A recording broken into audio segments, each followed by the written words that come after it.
Bow, bow, bow. What is up, YouTube? It's your boy, Gotti, and we back with another reaction video.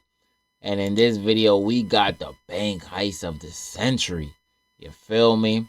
We about to see what type of plans these people go through, what this video talking about, feel me, and how they successfully do a bank heist, feel me?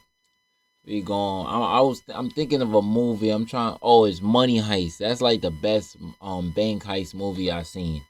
It was like not really a movie, but a series. Fire, feel me? Fire. But you already know the vibes. Before we even get into the video, smash that like button. Comment your thoughts, your facts, your opinions, whatever's on your noggin. Hit that subscribe button. We on the road to 700 subscribers.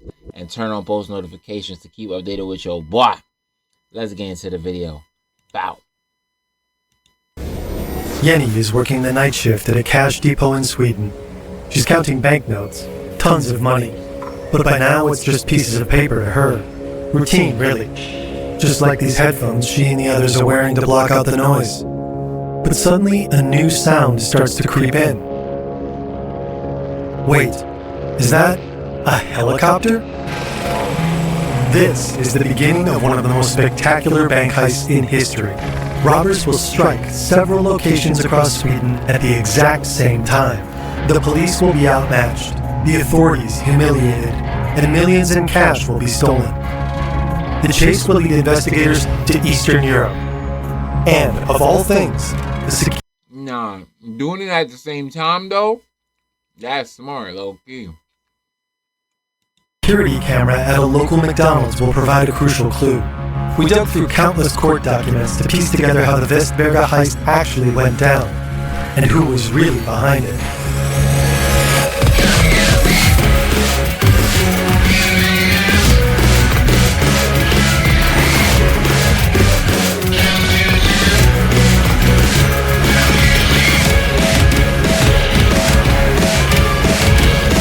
Shout out to Fern for this video. Looking for tax help? Now. What y'all think gonna happen? This is they attacked all of them at the same time. Probably one group is gonna get caught, but you never know. They probably got outs for those. September 23, 2009. Spectacular robberies in Sweden have been making headlines for several years now, but this heist tops everything. As the international press turns its attention to the small town of Vestberga, the authorities are clueless. How much money was stolen? How many robbers were involved? And why couldn't the police stop them? According to a Swedish daily newspaper, police didn't reach the cash depot until 30 minutes after the alarm was triggered. Meanwhile, the nearest police station is only a 15-minute walk away. What happened? Official statements are vague. The security company that owns the cash depot stays quiet too. G4S is one of the largest security firms in the world.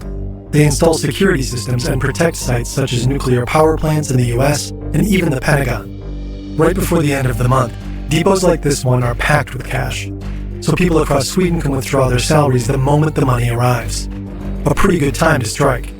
So far, only one thing is clear. This is the first robbery in Sweden to use a helicopter. A Bell 206. It's a relatively small, light chopper. One of the best-selling models ever. It can carry a helicopter. It's a GTA mission in real life. What? Bro, so we gotta get a helicopter first. What? Carry 5 people, including the pilot. But it isn't built for heavy loads. A well-known Swedish criminologist speculates that the robbers could have stolen up to 1 billion kroner from the depot. Back then, about $130 million.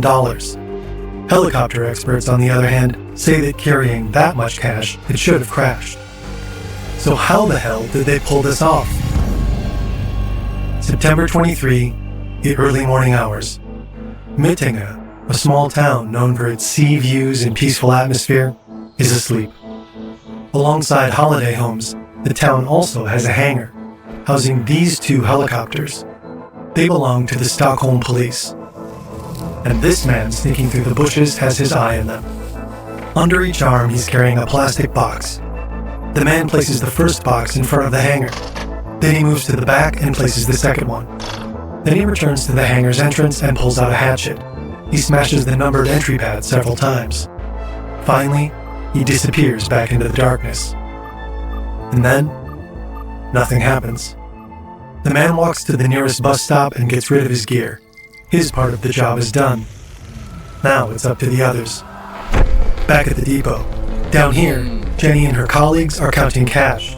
Up here, a Bell 206 barrels toward the building. With remarkable precision, it lands on the roof, perfectly positioned between a glass pyramid and the edge. 3 people jump out. One is carrying a submachine gun. Another runs straight toward the pyramid and swings a huge sledgehammer at the glass. Again and again. Meanwhile, his accomplice calmly unloads his gear. Explosives, climbing ropes, and mail bags. 2 ladders are attached to the helicopter's skids. The robbers detach one of them and set it down beside the chopper. After a few more swings, the glass gives way. The helicopter lifts off. The robbers enter the building.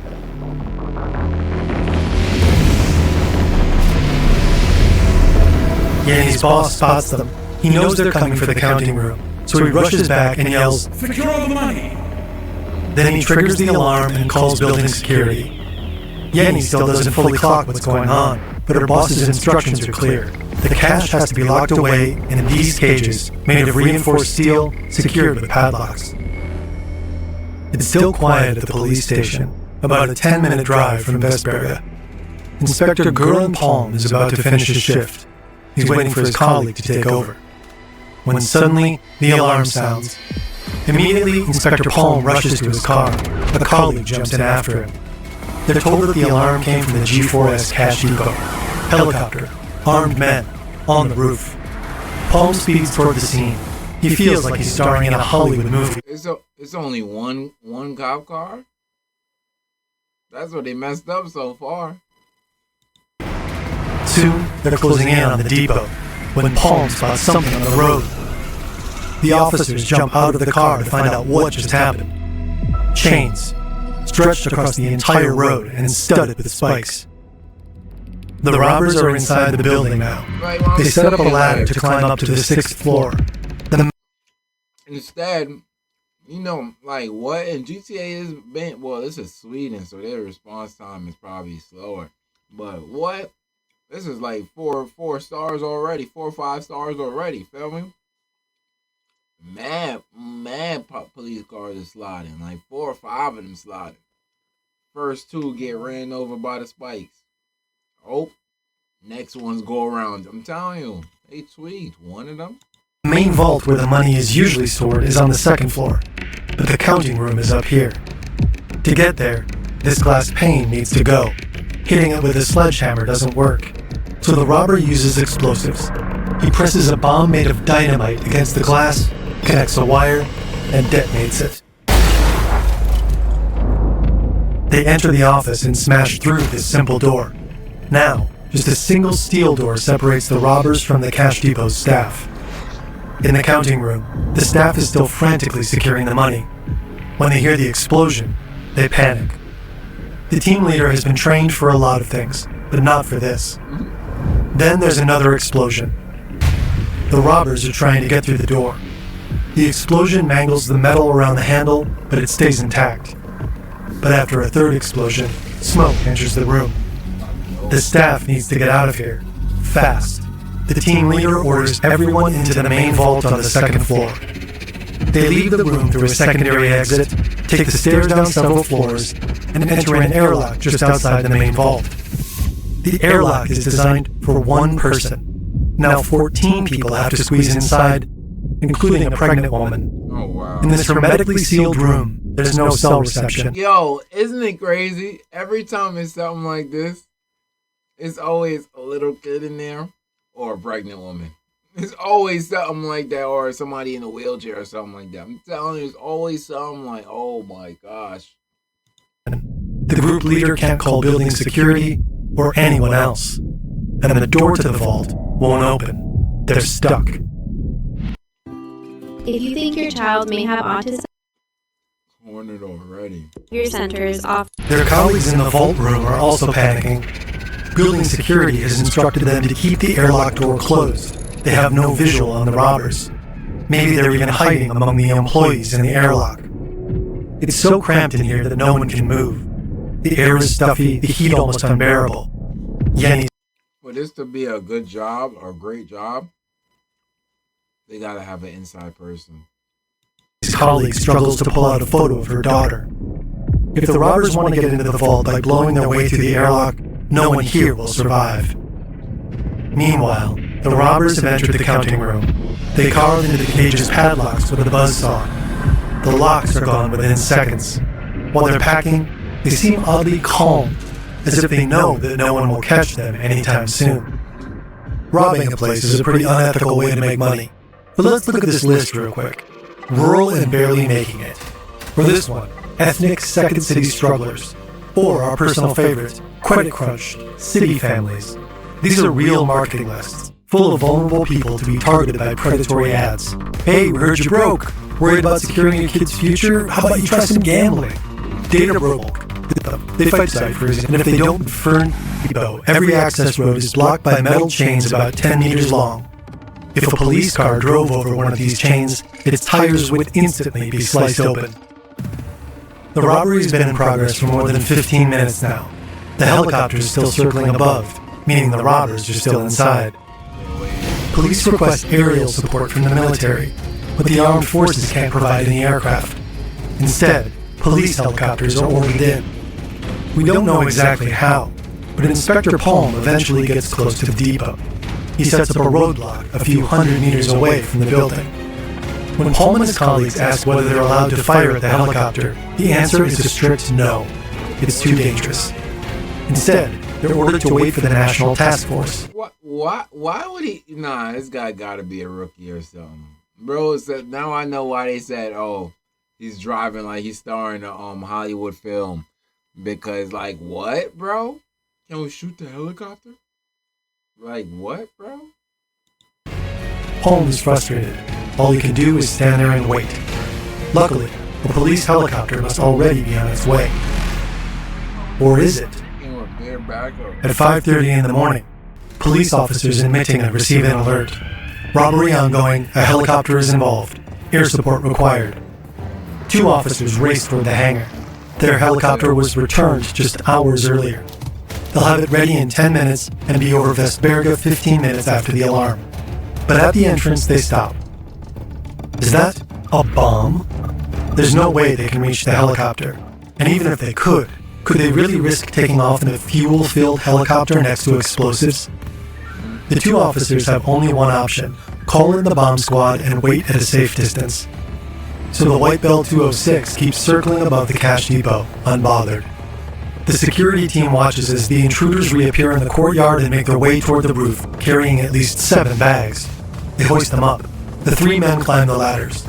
One hesitates for a moment, as if he wants to go back in to get more of the money. Then they jump into the helicopter, bags in hand.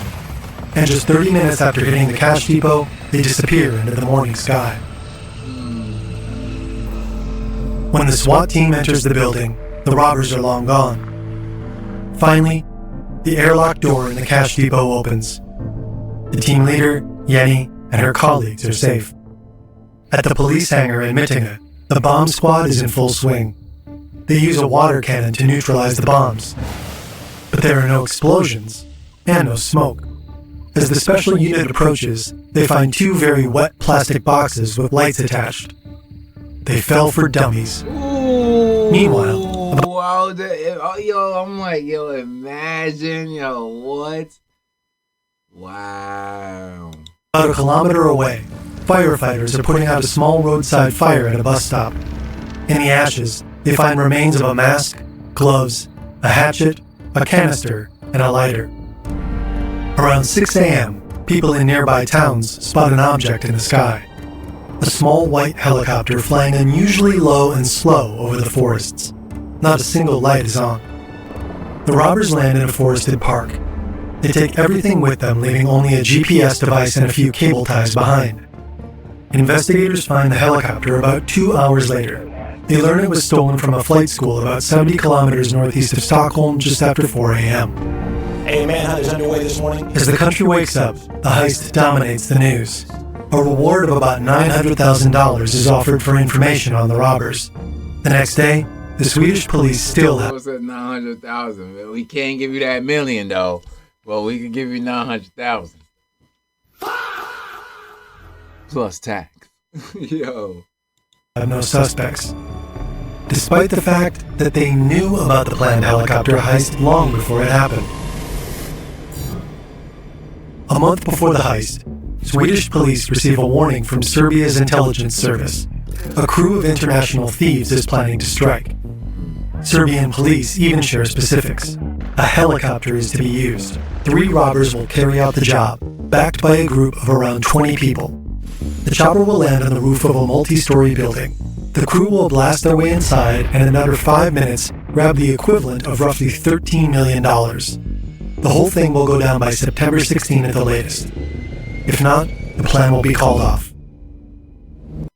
One of the things that you learned in the Army, specifically in the Army values, Bro got their heads up and they still couldn't prevent it. and personal courage. No, The Swedish police put security measures in place. The public prosecutor authorizes phone surveillance of 2 suspects. As a precaution, police helicopters are moved from Mittinga to a safe location. For the planned break-in, the police identified the most likely target, the Panaxia Cash Depot in Bromma, in western Stockholm. The second most likely target, the G4S Depot in Vesberga. For 4 weeks, authorities remain on high alert, reinforcing their task forces during the nights around September 16. But then, nothing happens, in Bromma or in Vesberga. So the police end the special operation, and then the police helicopters move back to Mittinga. That's not the only vulnerability the robbers exploit. In the early 2000s, Sweden sees a string of robberies. The companies hit hardest are the ones that run cash depots. They're looking for help, including from the government. As early as 2005, a security company urged the government to place all cash depots in similar facilities under state protection. A formal review followed and ran for 3 years, but the Ministry of Defense took no action. Because the authorities never classified these facilities as protected sites, virtually anyone can access the building's blueprints. Floor plans of the roofs and facades, staircases and windows, everything neatly documented level by level. A Swedish news outlet later asked G4S whether the company had attempted to make the Vesberga building plans confidential. G4S didn't respond. But by then, it didn't matter. The money was gone, and so were the thieves. But they didn't vanish without a trace. In fact, they left quite a bit behind. The burned remains at the bus stop in Mittinga, for example, the cable ties used to secure the ladders to the helicopter, the sledgehammer that smashed the glass roof, including bloodstains. Because the heist was so meticulously planned, police believe the masterminds must have had military training. In all of Sweden, only a small circle of people could be capable of pulling off a coup like this. Thanks to the warning from Serbia, the Swedish police started surveilling this circle in time. Now they're sitting on a mountain of data, calls, texts, pages upon pages of logs. One of the people under surveillance is a man called Gojan Bojevic, a 38-year-old Swede with parents from Montenegro. Until recently, he worked as a construction contractor. According to Serbian wiretaps, he was recently in contact with a childhood friend, Milan Zevo, who made a career in a completely different field, the Stockholm Mafia. Zevo has since relocated to Serbia's capital, Belgrade. In 2009, Bojevic traveled to Belgrade multiple times to meet Zevo. According to the wiretap, Bojevic handed over large sums of money during these visits.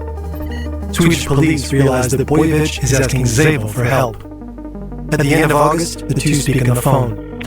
You know what? I called the school here and asked how much it costs to learn it. 15,000 euros.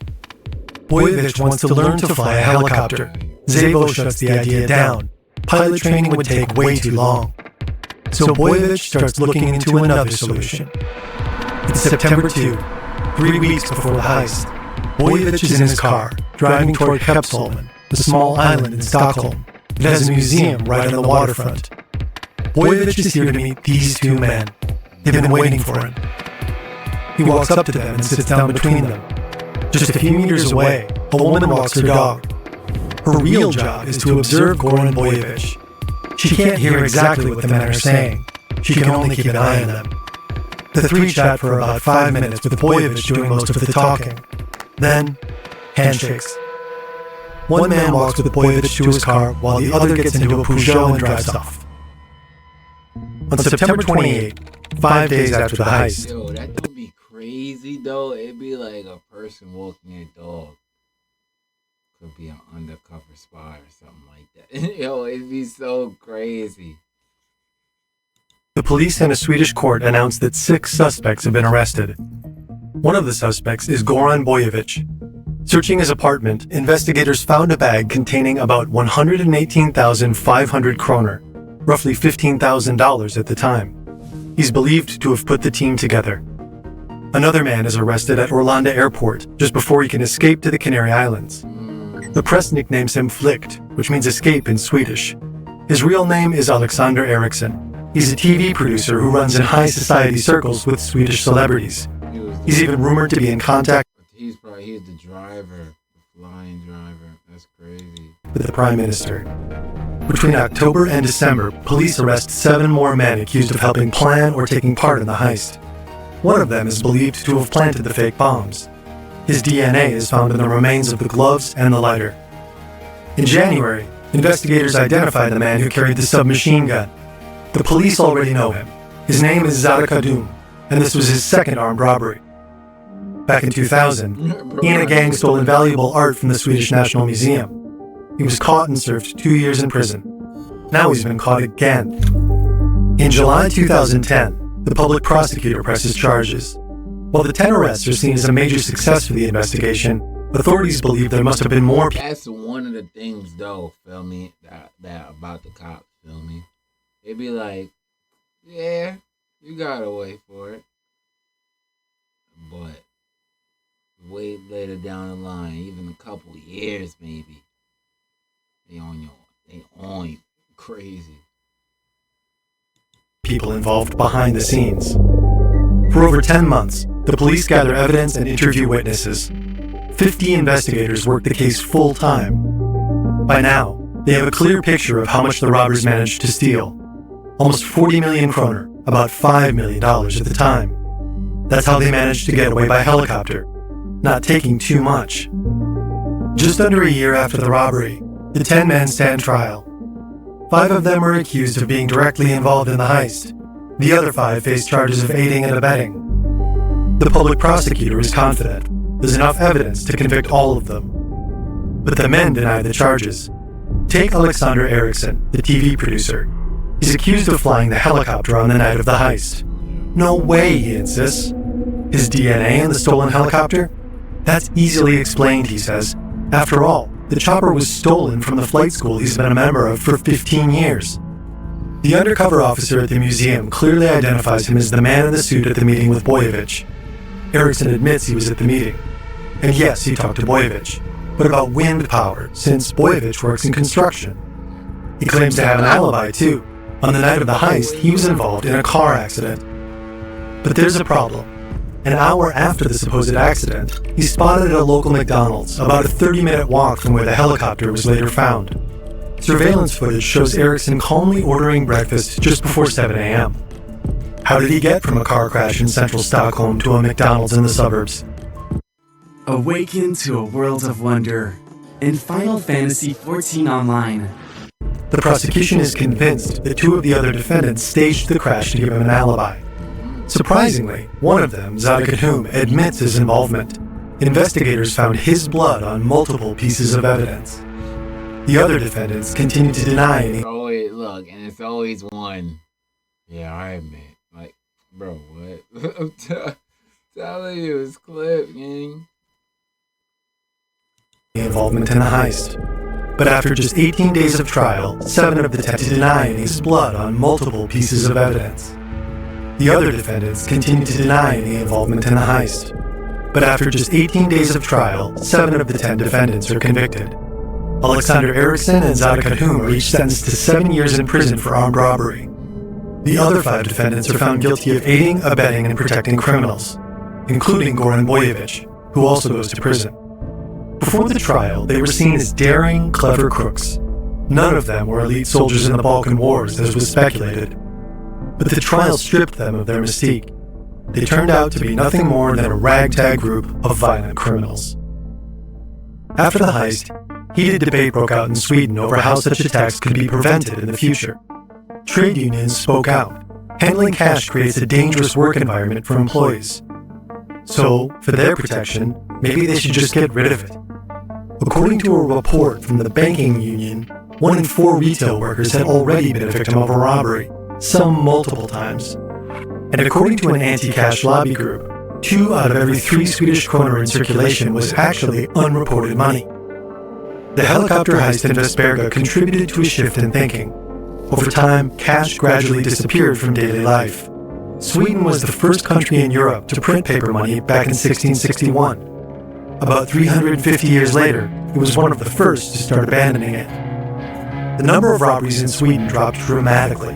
In 2008, there were over 100. By 2016, it was down to just 2. Today, many shops only accept cashless payment. Theft happens online now. In 2025, the Swedish Central Bank reported that Sweden and Norway had the least cash in circulation relative to their economies of any countries in the world.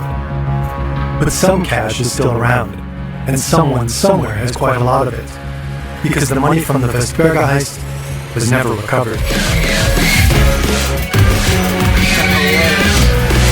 Ending, bro said it was never recovered. You know, it's funny, and that's how you complete the perfect heist, to be honest. Because you gotta be like the head honcho, like telling people what to do, feel me? Of them directing them and then putting them to, feel me, to do everything. And then like giving them cuts, but you take the main lump sum stuff, feel me? And then, but the thing about those, you can't, it's hard low key, because you can't know none of the people working. Feel me? Because if none of them know you, there's nobody to tell them. I mean, you know one of them is gonna tell. So if none of them know you, it'd be over. But you only gotta know, like, you probably gotta know a middleman, and you gotta make sure he's out the fire too, because you know he's probably gonna give you up too. So feel me? You get crazy though. Nah, but that was a W vid. That ending was crazy, bro said. Cause none of the money was found. Yo, crazy. Sweden is not playing. Sweden said, yo, we straight digital now. Think you can't get attacked digital. But it did go down, so W for Sweden. But you already know the vibes. I'll holla at y'all in the next video.